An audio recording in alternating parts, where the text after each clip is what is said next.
Qaytib kelgan akşamlarda asmanın yıldızları yada düşer. Aygı sonuna geçen günlerin bari Karaca gözlerim, kimseci yakımlı sözlerim Tüyse diyer ahmanı çarlarca yılgışlarım Asmana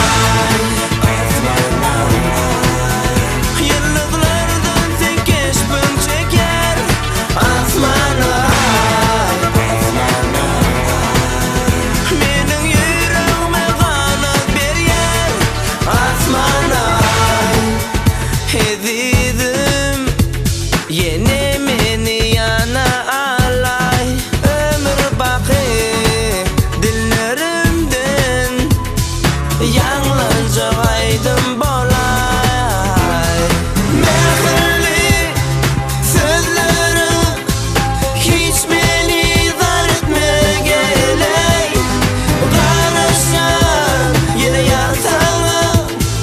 asmanımda dolunay asmana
Acaba